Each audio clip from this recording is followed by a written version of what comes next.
Sir ఇప్పుడు మాకు dates తెలియదు సార్. ఇప్పుడు మేము ఏ డేట్లో పుట్టామో మాకు తెలియదు. మేము 2011 ఆగస్ట్ 9లో పుట్టాను సార్. ఏ డేట్లో పుట్టానో నాకు తెలియదు, కొంచెం చెప్పరా? అంటే క్యాలెండర్ చూడకుండా చెప్పాలి. చెప్పండి. ఏంటంటే ఇప్పుడు ఒకసారి అడగండి, డేట్ అడగండి. ఆగస్ట్ 9, 2011. ట్యూస్డే మీది, నా బర్త్డే కూడా అలాగ అడగండి సార్. అంటే 27th ఆగస్ట్ 2011 సాటర్డే. అయితే ఇది ఎలా చెప్పానంటే ఇది చూడండి, ఇక్కడ మనకి month codes, century codes, week days అని ఇలా ఉంటాయి ప్రతిదానికి కూడా. అంటే సపోజ్ మీకు మీ డేట్ ఆఫ్ బర్త్ చెప్పుకుందాం, 27 ఆగస్ట్ 2011 అని చెప్తాం. ఎవరైట్?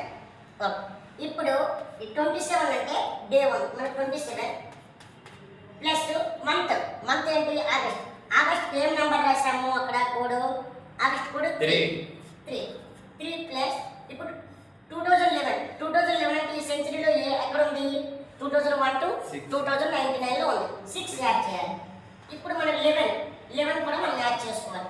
11కి మనకు 4తో డివైడ్ చేయాలి. 4తో డివైడ్ చేసి ఎందుకు డివైడ్ చేయాలంటే 4 ఇయర్స్కి ఒక లీప్ ఇయర్ కాబట్టి 4కి డివైడ్ చేయాలి. 4కి డివైడ్ చేస్తే 4 2 8. ఈ 2 అనేది ఇక్కడ మళ్ళీ యాడ్ చేసుకోవాలి. ఇప్పుడు ఏమొచ్చింది? 27 ప్లస్ 3 30, 30 ప్లస్ 6 36, 47 ప్లస్ 2 49. 49 బై మళ్ళీ 7 వీక్లీ 7 డేస్ ఉంటాయి కాబట్టి 7తో డివైడ్ చేస్తే మనకి రిమైండర్ ఏమొస్తుంది? 0 వస్తుంది. 0 ఏంటి? ఇక్కడ సాటర్డే.